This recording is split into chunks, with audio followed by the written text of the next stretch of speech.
Israeli troops close in on the alleged bomber of a Tel Aviv nightclub. Tonight, they have imposed a curfew on the West Bank village where the suspect lives. That bombing took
look a while, it won't be long.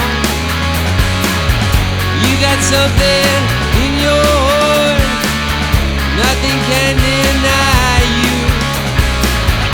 Gonna check it